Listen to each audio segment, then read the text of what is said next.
Hi friends, welcome back to my channel మా ఇంటి అభిరుచి. ఈ రోజు వీడియోలో రొయ్యల పులావ్ తయారీ విధానం ఎలా అని చూద్దామండి. చాలా బాగుంటుంది అనమాట. ఎవరు చేసినా చాలా పర్ఫెక్ట్గా వస్తుంది. ఫస్ట్ టైం చేసినా కూడా సూపర్గా అయితే వచ్చేస్తుంది. మరి ఇంకెందుకు ఆలస్యం వీడియోలోకి వెళ్ళి దీని తయారీ విధానం ఎలా అని చూసేద్దాం. కడాయి పెట్టి ఆయిల్ వేసాను, కొంచెంగా నెయ్యి వేసాను, మసాలా దినుసులు వేస్తున్నానండి. ఇవి బాగా వేగిన తర్వాత ఒక ఉల్లిపాయ ఈ విధంగా కట్ చేసి వేసాను. ఉల్లిపాయ కూడా బాగా వేగిన తర్వాత ఇప్పుడు దీంట్లో అల్లం వెల్లిపాయ పేస్ట్ వేస్తున్నాను. అల్లం వెల్లిపాయ పేస్ట్ కూడా బాగా వేగిన తర్వాత ఇప్పుడు దీంట్లో టమాటోలు, కొత్తిమీర, పచ్చిమిర్చి వేస్తున్నాను. పుదీనా ఉంటే వేసుకోండి. రొయ్యలు వేస్తున్నాను. కారం, ధనియాల పొడి, గరం మసాలా, పసుపు, ఉప్పు వేస్తున్నాను. కొంచెంగా పెరుగు వేసి బాగా కలపాలి. పావు కేజీ రైస్కి పావు కేజీ రొయ్యలు అయితే కరెక్ట్గా సరిపోతుంది అనమాట. నేను రొయ్యల కూర వండినప్పుడు మా పాప అడిగిందని చెప్పేసి చివరిలో కొంచెంగా రొయ్యలు ఉంచి నేను ఈ పలావ్ అయితే చేశాను.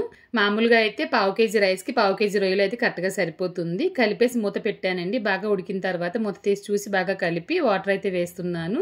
చిట్టి ముత్యాల రైస్ నేను ఒక గ్లాస్ తీసుకున్నాను. 1-2 గ్లాసులు నీరు అనేది వేస్తున్నాను.